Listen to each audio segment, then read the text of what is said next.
They are a Silicon Valley law firm working with startups at every stage of the journey. My name is Denise Cardozo, and I am the Executive Director of Silicon Valley Forum. And for those of you who are unfamiliar with Silicon Valley Forum, I'll just give you a brief flip about our organization. We are a 38-year-old nonprofit organization supporting the global startup and technology ecosystem. So what that means is we create content and organize over 50 programs and events per year, including boot camps, conferences, panel discussions, pitch events, office hours, and immersion programs, and really so much more. I encourage you to visit our website at siliconvalleyforum.com to check out all the other great initiatives that we are currently working on. I want to thank you all for joining us today. And just a reminder that today's event is being recorded and everyone will remain muted throughout the duration of the program. However, we do encourage you to ask questions to our speakers throughout the talk by using the Q&A box located at the bottom of your Zoom screen. You can also follow the conversation on Twitter at SB Forum.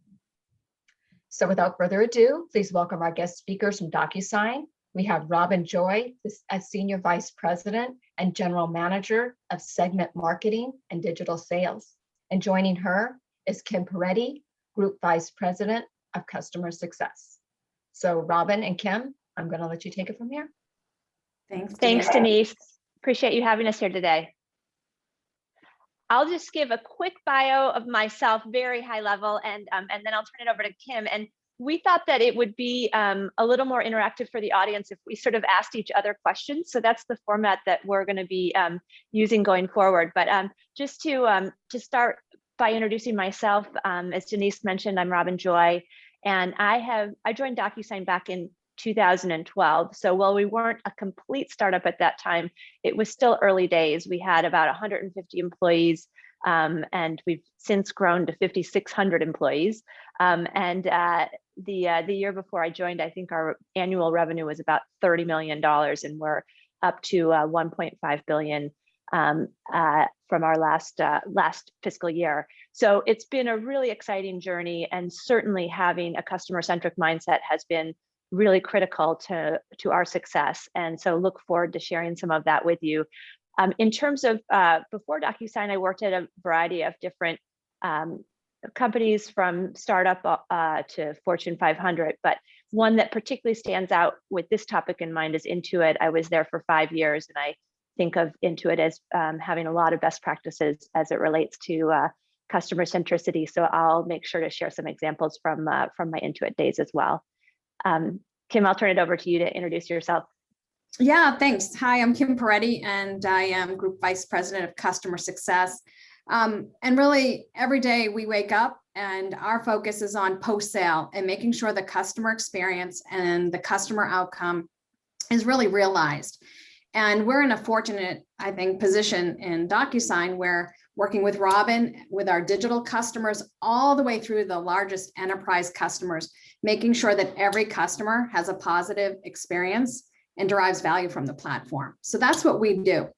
My experience, oh my gosh, I've been in Silicon Valley for a very long time.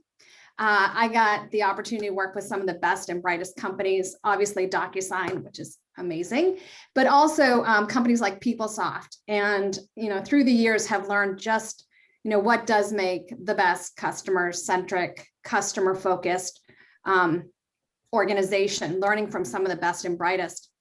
And I think what's interesting to note is as we talk a little bit about what we're doing at Docusign, Docusign is a people-first company. And I think as we get started, we put our people first, our employees first, and that absolutely drives the focus on our customers. So while we'll talk a lot about customer centricity, behind all of that is a focus on culture and people, and that helps drive this, I think, in spades. It's really the engine that drives this.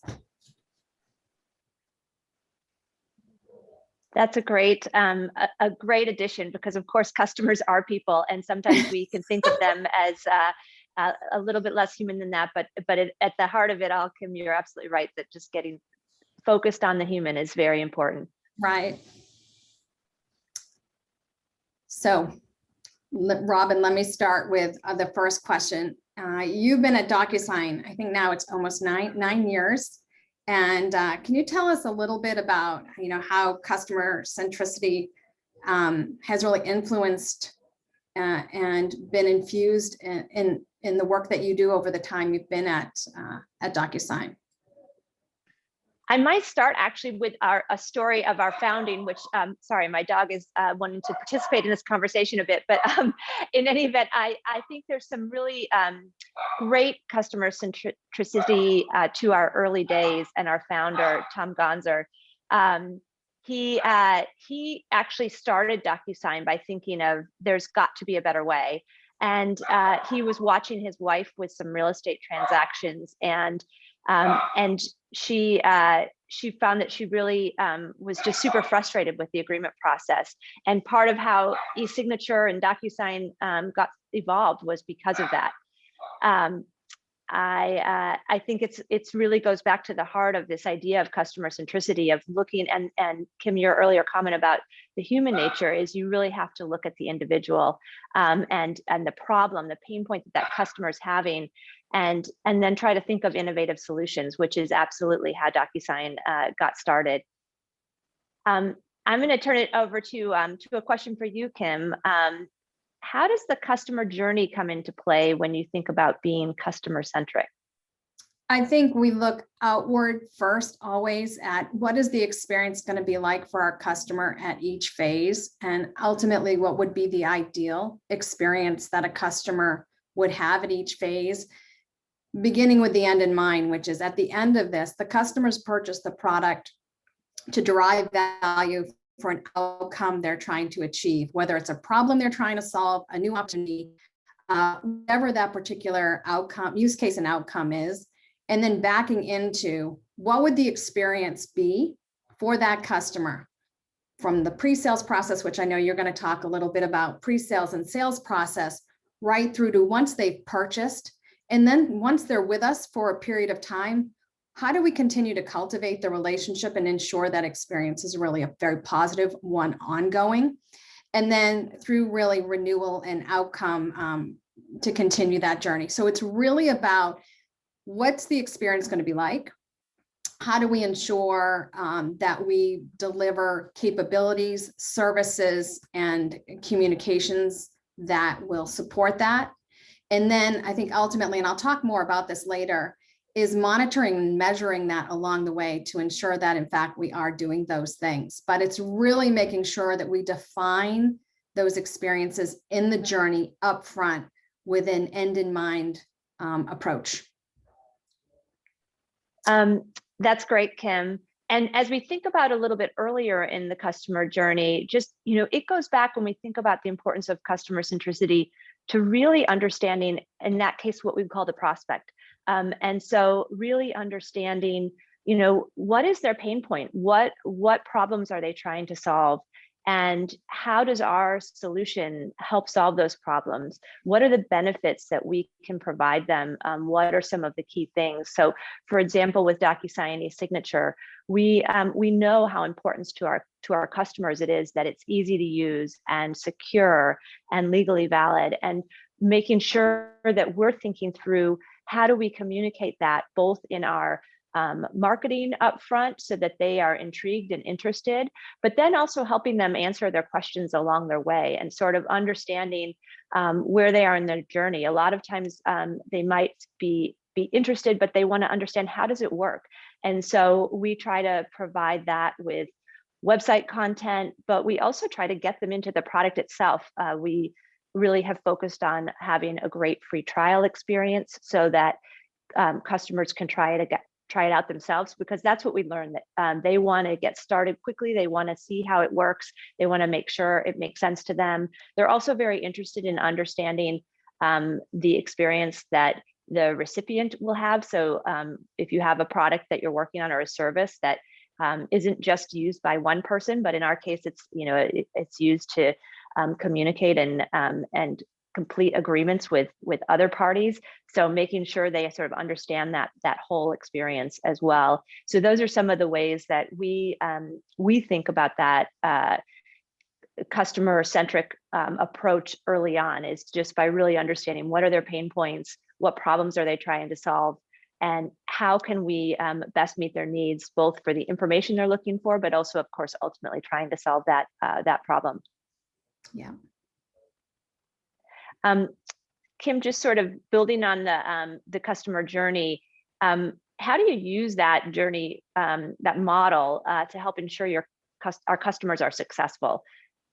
So I think it goes back to, so if we think about the journey and the stages, I'm going to use one stage as an example, which is, I think to some of your points, Robin, is the welcome. So the deal is closed and the customer is coming into the organization. We're going to welcome them and we're going to get them started. And in some cases, it's very quick in some of our smaller customers, and can be quite complex and long-term, a little bit longer in our larger customers. But regardless, we want to welcome them on. And for each segment, for each segment, customer segment that we have key metrics for success. So we've identified a target based on information we've learned about our most successful customers with the best experiences and outcomes. And we've said, let's set these targets. These are best in class targets for people to get welcomed, onboarded, and starting using the product, which will help them derive value.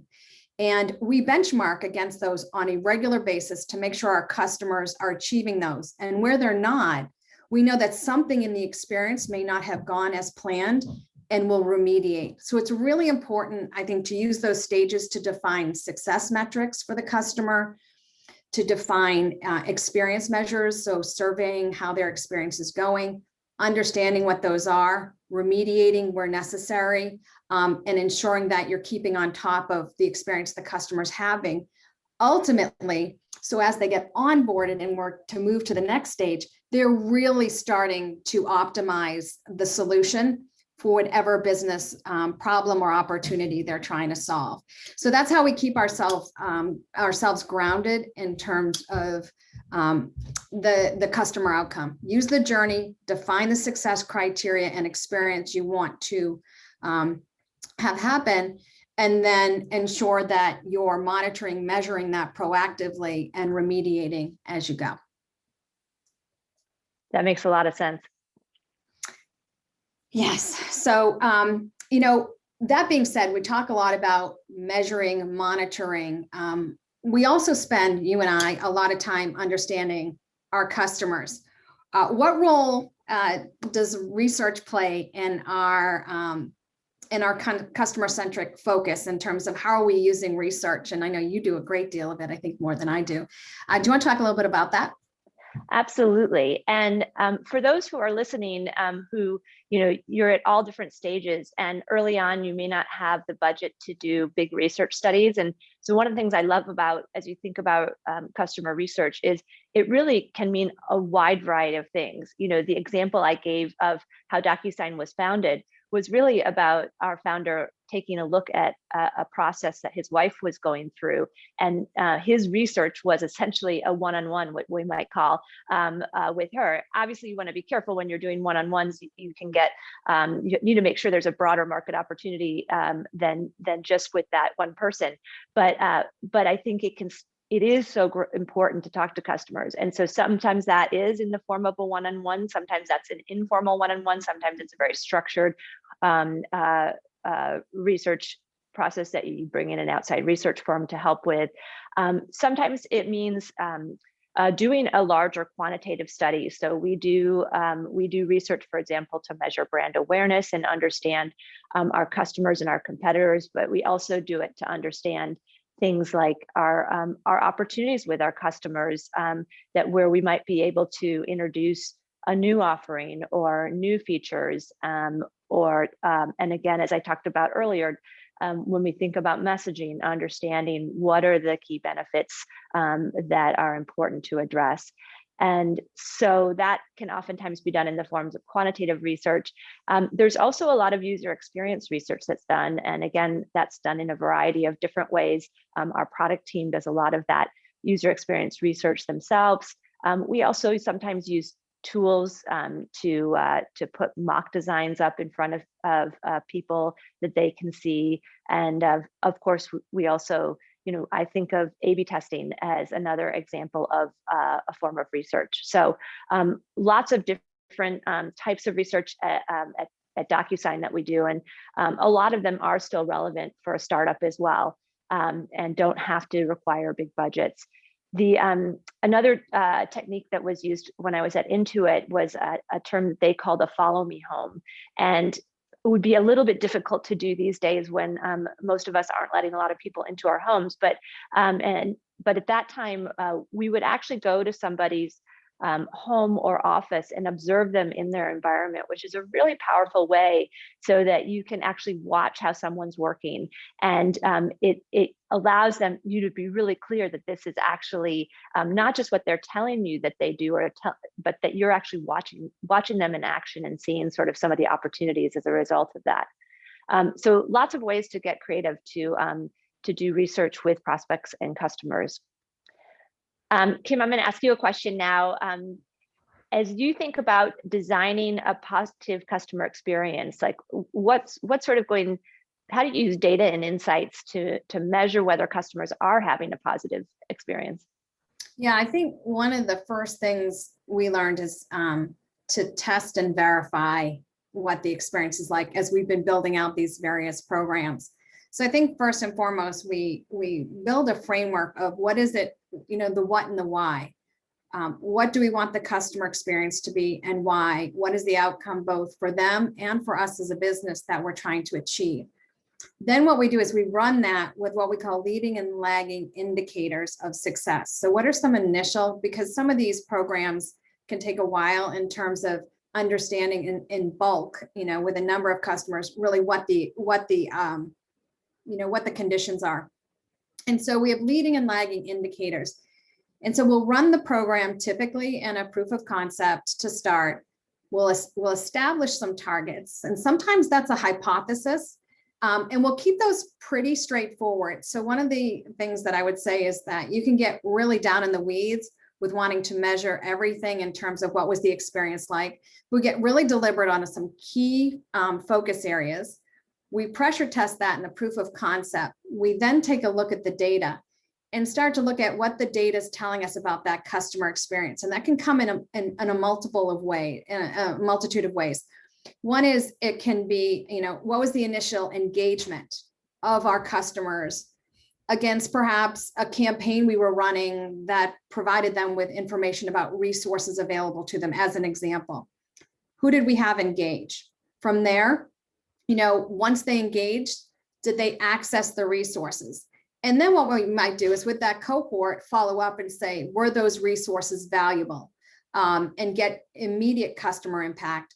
And we'll look at that against really what happened to the customer and those lagging indicators in terms of, did the condition for the customer change in terms of whether it was something regarding, how to get value from additional feature use, or attending a particular event we were running, or whatever it is that was the call to action. Did we create an environment and an experience for them to then engage in a way that was positive? And we'll do that both with direct customer feedback, but also by behavioral feedback we'll get from both product telemetry as well as other indicators. So those are the things that really help us understand.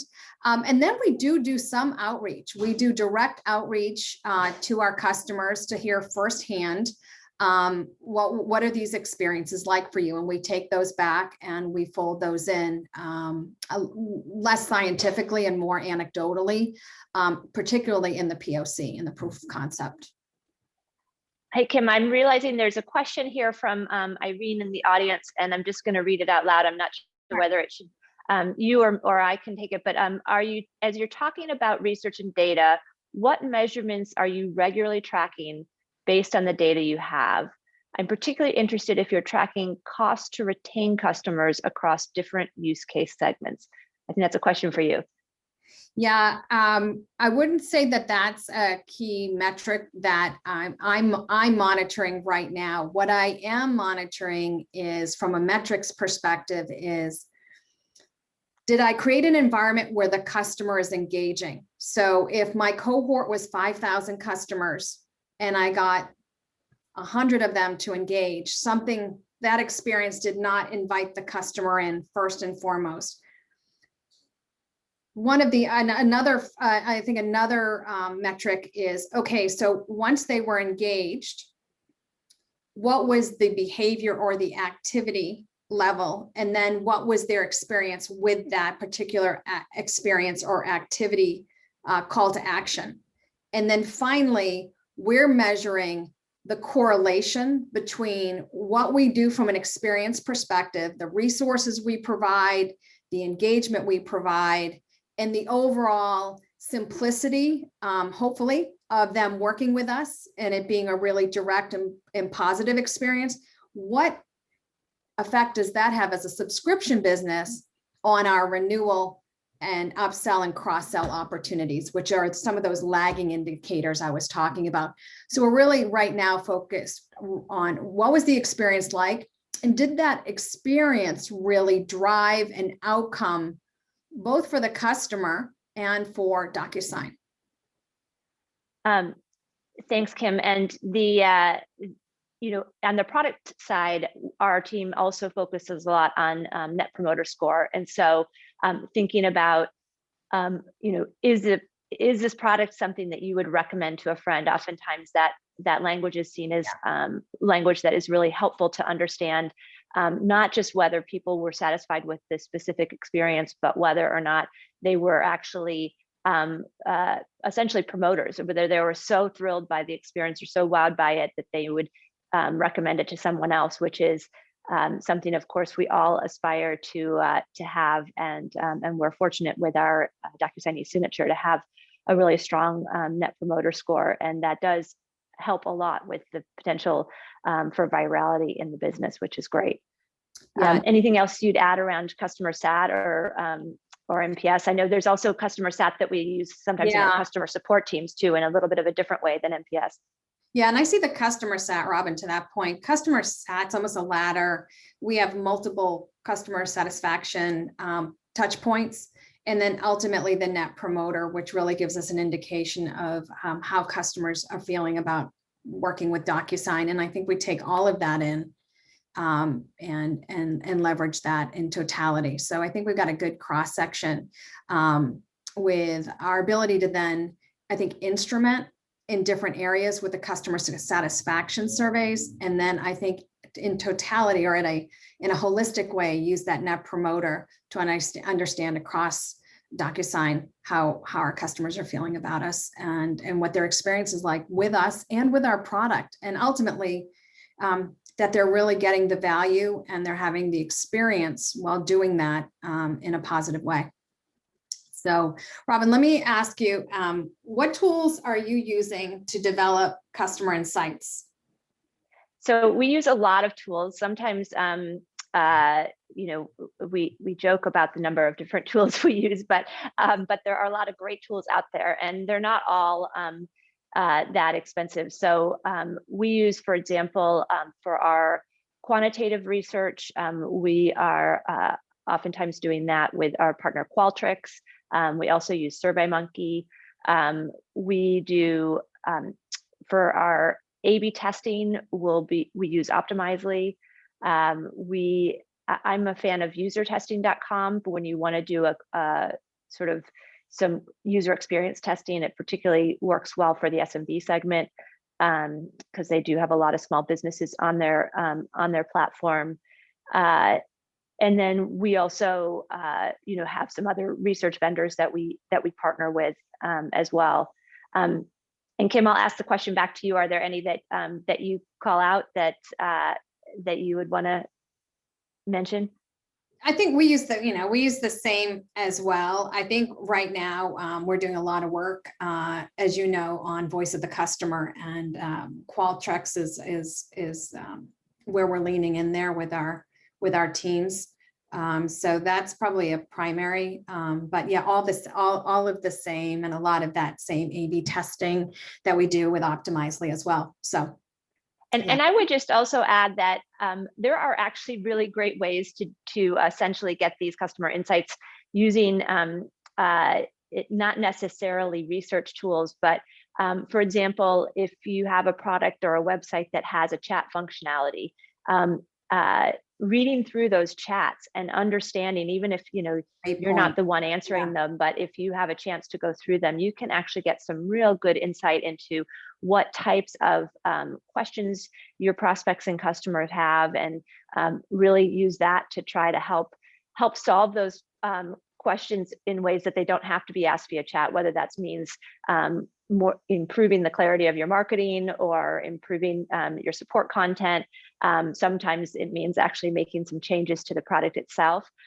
So research tools can be, really leveraging other types of tools, like making sure you're understanding the conversations that are happening through chat and email.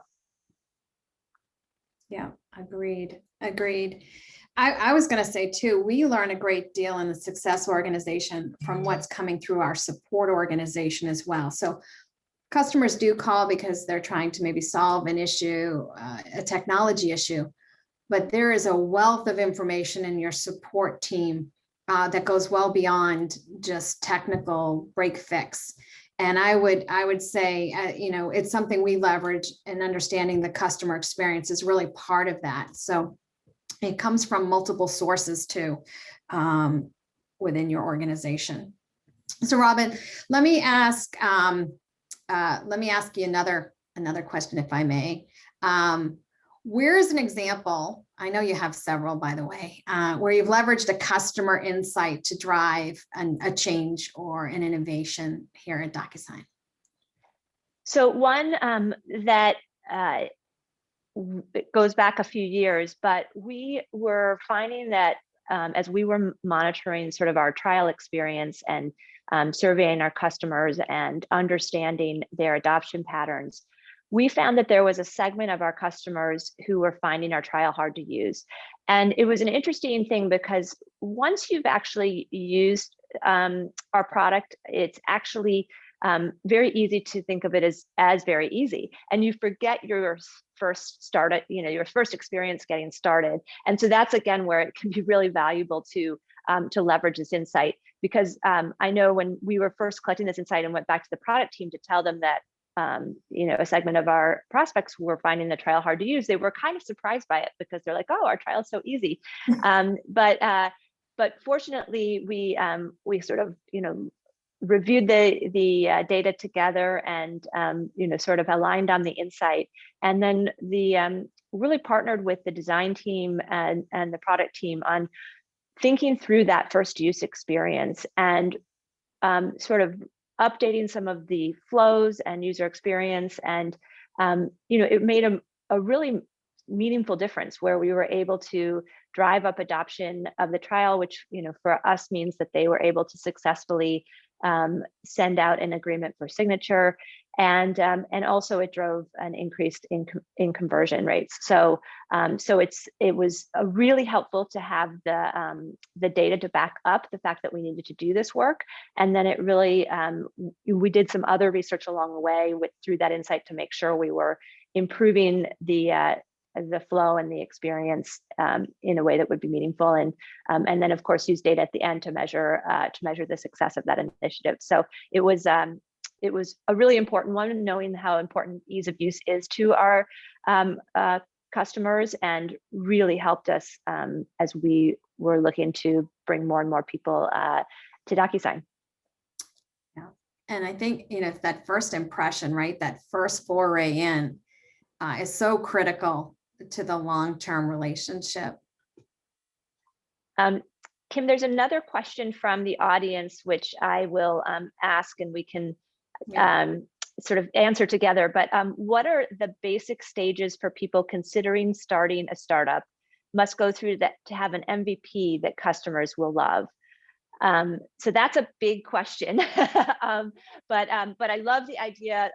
The MVP, meaning minimal viable product, is certainly something, a really important concept, in that you, especially when you're in the early stages of thinking about a new product or a new feature, you want to be able to get some insight on it before you've invested too much time and money. So I'll start the answer, and Kim add on and share a different perspective as well. But from what I've seen sometimes is, there are ways that you first want to make sure, is this idea something that people will be interested in? And so there are actually some techniques that you can use to get insight before you've even built the product. And so you might be able to, for example, create a concept that's really even just on some flows that aren't fully built out, that you could, one of the tools I mentioned, user testing, you can put something up on user testing and get some feedback when it doesn't have to be it doesn't even have to be a live website. It can just be some flows that mock people up through the experience. And so it depends. I guess the answer is, like many answers, is it depends. But for the early stages, you want to make sure that the idea, the concept you have, is appealing to people and that they understand what it is. At some point, obviously, you actually have to have a product built so that you can also make sure that it's something that customers will use when it's a real product too. But there are some concept stages where your MVP doesn't even have to be a live product. Right. Kim, what would you add on to that? Yeah, I can remember probably 4 or 5 years ago, I was working with someone who that's exactly what they did. So they had done a business case and they had received some very positive feedback from some investors. But the investors said, you've got to go back out there and kind of vet how this would work. And they showed up to me with wireframes. So they didn't even have the product, but said, let me walk you through what we're envisioning. And that was really the first step. I think the next step is, okay, that goes well with enough people. You've got a good business case and you've vetted really how this is going to operate to start, what this is, what it's going to do. I think the next step is to find a few core customers that you're willing to, they're willing and you're willing to engage in what I would call an incubation and really run it through its paces. And not be afraid of the feedback. And I think that was one of the things I learned from this partner and now friend was, I think they were tentative about the feedback because nobody wants to have an ugly baby. But you really have to be willing to be vulnerable in terms of exposing what it is, and also be open to, once you get into the wireframing and the incubation, I think a mindset that's probably going to iterate for a little while. And then I think if you really are open to that and lock in there, you're that much more confident as you come out to really introduce that outside of the incubation period. That's great. I love it. The ugly baby. Yeah, but yes, sometimes they can be. Yes, but to your point, you never know until you put it out there. So it also could be a beautiful one. Right. Kim, one of the things I admire about you is the fact that not only do you have a customer-centric mindset, but you really help instill it in your team. And I'd love to have you share with the audience. They may not have as large of a team as you do, but it's still really important that you bring that, that you help bring people along as you're building your company and thinking about the team that you want to have around with you, having that. How do you help, Kim, make sure that everyone has that customer-centric mindset? Well, I think first and foremost, as we talked about at the very beginning, is it starts with how you treat your employees and the culture of your organization. I think if those things are in place, where you act as a servant leader with focus on your team, that first and foremost. I think secondly is a lot of the work, particularly as we're ideating, creating, and strategizing, is begin with the end in mind from a customer perspective. So sometimes people will come in with different approaches or programs or ideas. And the first question I asked is, tell me what this would be like for the customer. How does this affect the customer? And I think that's now built into the DNA. I see it in my leaders, and I see it in the activities that our team members are doing. So it's just continually building that muscle and really coming from a customer perspective in really everything we do, whether that's a new product, and what and why would the customer want that, but it can also be as mundane as if we change something operationally on the back end, what is that experience, even as mundane as like billing or, writing a statement of work or what have you. So it's really not just about the product or a particular success service, but also when we change things internally, what kind of impact will that have in terms of a customer experience as well. So that's the dynamic on a regular basis. And over time, it just becomes part of, I think, how we operate, how we think. So that's how we do it. It's really rigor.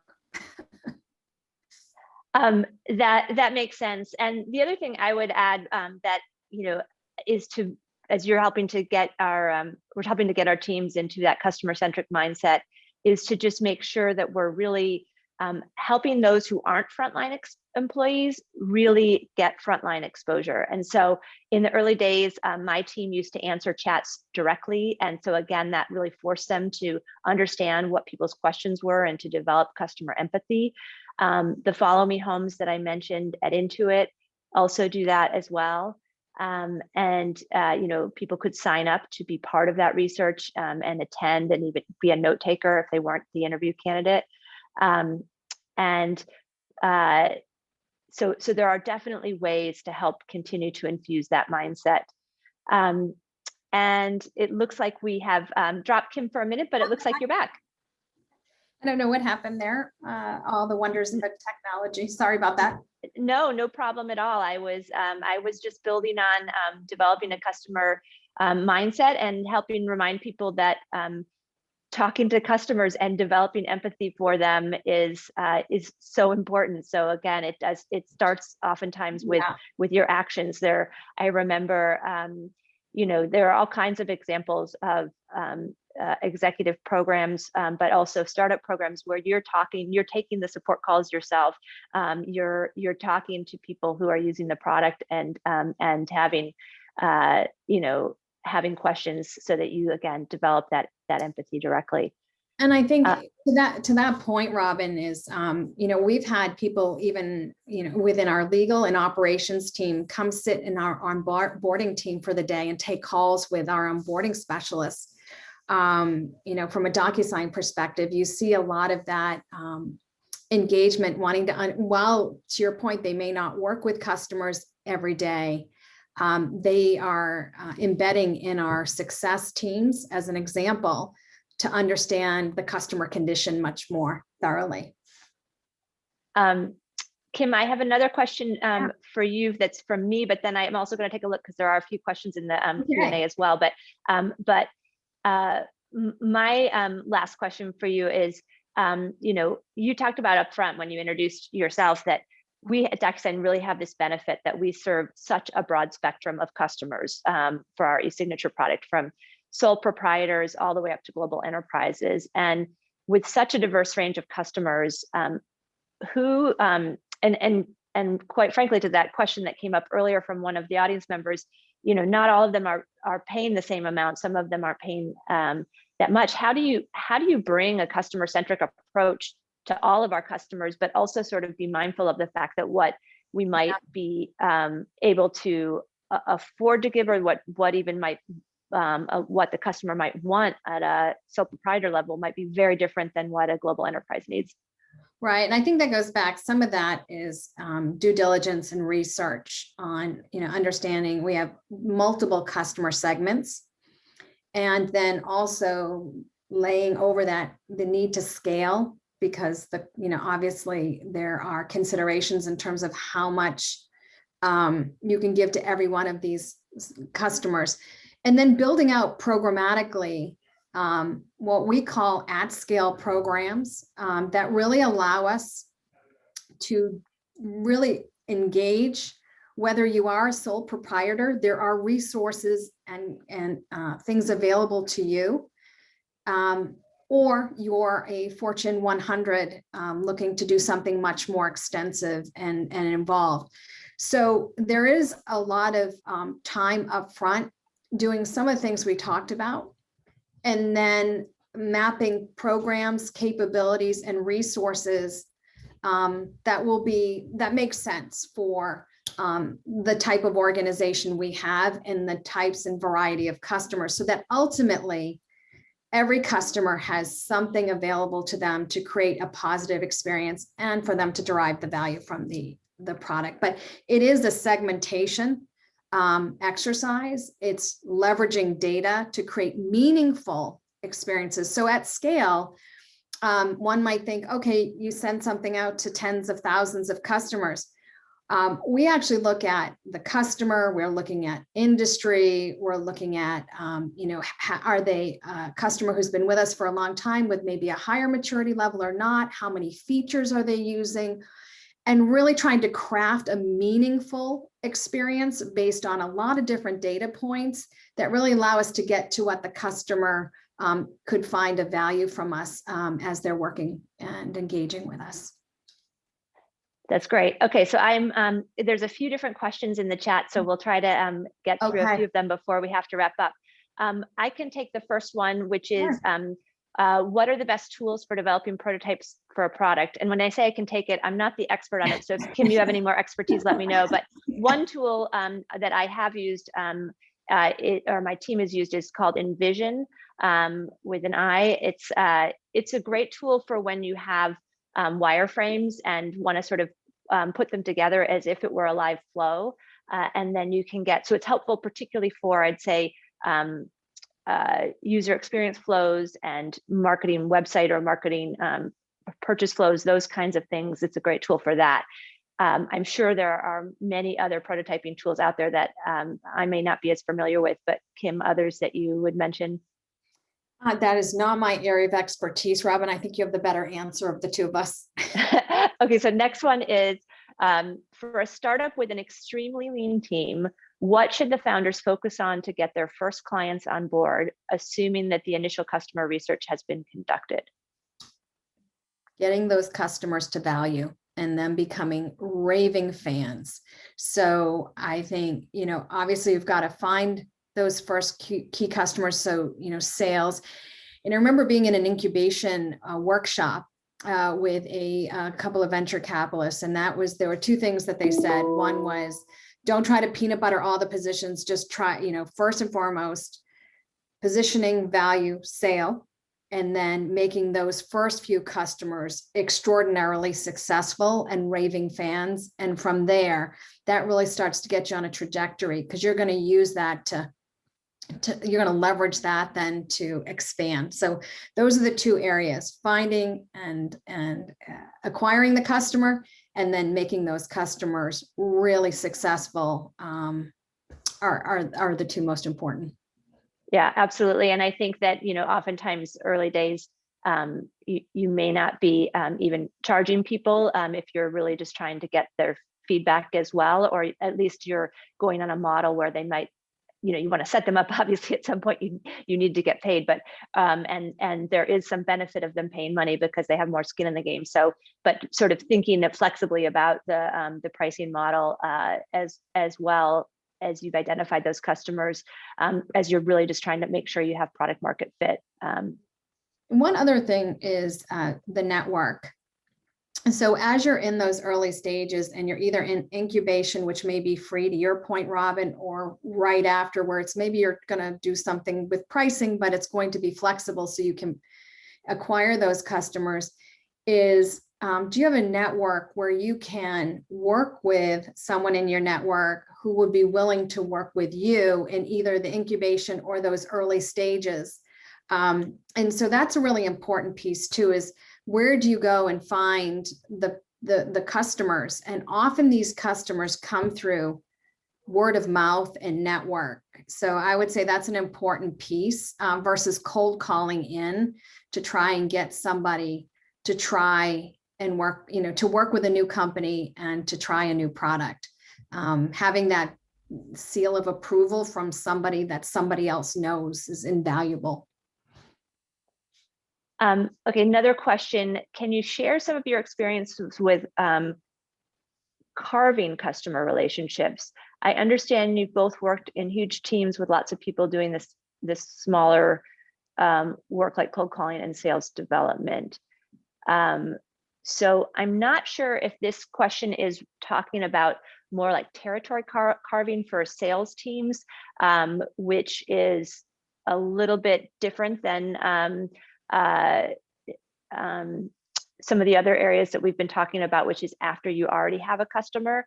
I think that, you know, I'm not sure we'll probably go into that much depth about something like a territory carving for a sales team, but Kim, as I read that question to you, is there anything that, well, you know, I have a large team now, but this team was not always large. And what I will say is so part of the success organization is really, you know, still in I would consider, you know, earlier stages where it didn't exist before. So I just want to set that context because everything has to start from somewhere. Is when we were building out our customer success management organization, in terms of territory assignment and complexity around that, we tried, I think, to be very straightforward and simplistic to start with that territory assignment approach, because we had a very mature sales organization. So I think starting simple is the best approach. If it's a smaller organization and you're not quite sure what this should look like yet, it's okay to say, I'm going to take this in a more simplistic way. I'm going to learn from that. And then maybe I'll carve these territories once I start to learn a little bit more, ideally getting to a steadier state so you're not always carving or changing territories. But I think that's an important question, and an important point is don't worry about carving being scientific to start. I think you actually have to learn if it's earlier days. Thanks, Kim. Okay, another one is, how do you regularly check in with customers to determine satisfaction and get feedback? Yeah, well, a couple of different ways. At the highest level, so in our enterprise business, probably 3 to 4 times a week, if not more sometimes. Like this week is a really big week. I'm in executive briefings, I'm in customer calls, I'm following up on a recent large implementation. So there is consistent, regular live engagement with those customers, together with my team to understand what was the experience like. And then there are check-ins with those same customers as they go live, they're adopting, optimizing, and starting to achieve some of those outcomes. At the lower segments, where we have from mom to pop to mid-market and so forth, where we have thousands and thousands of customers, we actually do some spot checks. So we do some spot checks there, but we also run, I think, to earlier points, customer satisfaction surveys. We're looking at our NPS scores, and using all of that to better understand how our customers are doing. So it's a combination of high touch, and hybrid, which is a little bit of high and a little bit of tech touch, and then tech touch. Great, thank you. And yes, it definitely varies by segment, but we make sure to, at a minimum, give our customers an opportunity to respond to a survey, whether that's a Net Promoter Survey or a more in-depth survey, as they're using the product, and then on an annual basis as well. Yeah, and I will tell you, I get a lot of customer inquiries off of LinkedIn. Anyone who reaches out to contact me directly from a customer perspective via LinkedIn, I contact every one of them. I may not be able to address their need or question in myself, but I make sure that gets concierged to the right place. That's great, Kim. I be careful of your well, someone just said that, like, at some point, Kim, are you is it just going to become too much? It hasn't yet.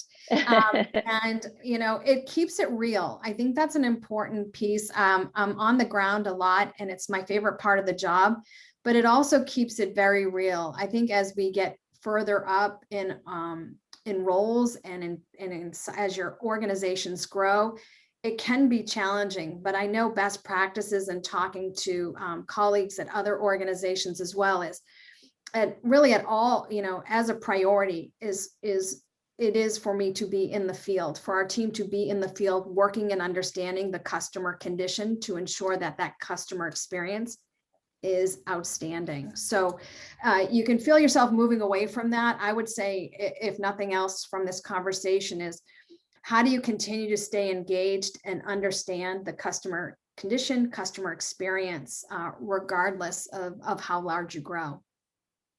Great. The next question I'm going to take isn't necessarily specific to customer-centric mindsets, but I'll take a stab at it. It says, what's better for young people with little experience building a product or startup? Is it venture capital funds, angel investor groups, or business incubators? And I think that the answer is it depends. So it's hard to generalize. And the there are business incubators that I think can be really valuable for people, particularly if they're may not already have a network, because I think that those business incubators are set up to provide some support and guidance that's probably particularly valuable for people who don't have that network already built. So that's certainly an avenue to explore. Most startups start with some seed money, which might be from a formal angel investor group, or from just some individual people. And so, there are venture capital funds that specialize in seed, but usually you have to be a little bit further along for that. So I think I'm sure there's a much longer conversation, a whole session that could be on that topic, but I'll leave it at that for now.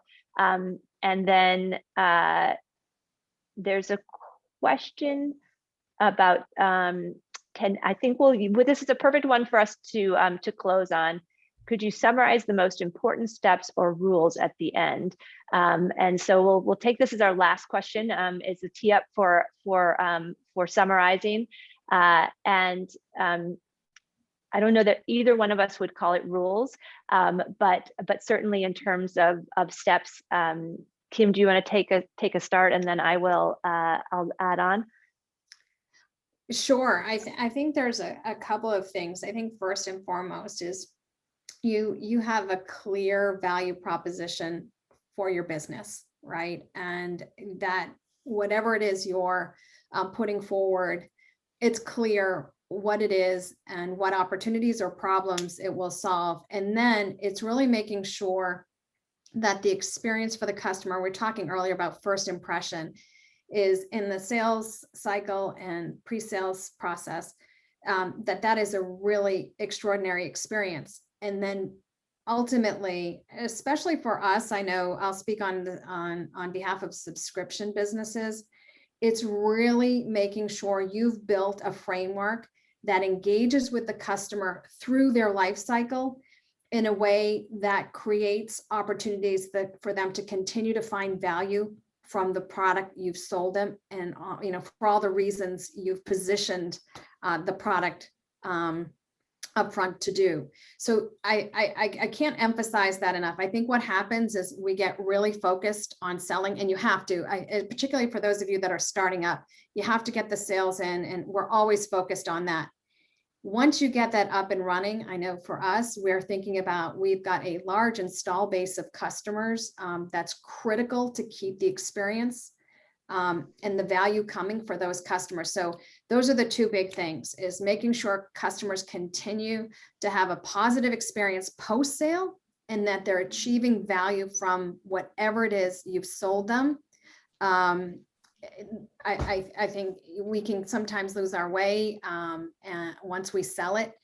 And I think that's where I would double down, is those experiences post-sale. And the only thing I would add is just to always be curious. And so if you let kind of curiosity be your guide and think about, is this, where are people getting stuck? Where are people having questions? Where are people's pain points? How can we solve those pain points?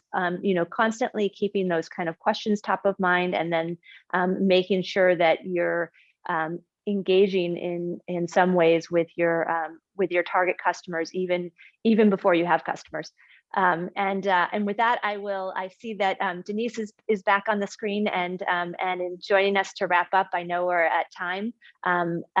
We enjoyed being here, so thanks for having us. So much. Robin, Kim, thank you so much for sharing your time and expertise. You actually dropped some really, really great gems here. There's certainly a lot to unpack, and we will be sending the link to this program to all the participants to rewatch and reference as needed. And of course, I want to thank our wonderful partners at Hopkins and Carly for making this whole series and this session possible. And thank you to all of our participants who joined us today. Our next program in this series is on May 27th, where we will discuss data privacy and protecting your startups. With that, I hope you all have a wonderful rest of your day and see you soon. Great. Thank you. Thank you. Thank you. Bye. Bye.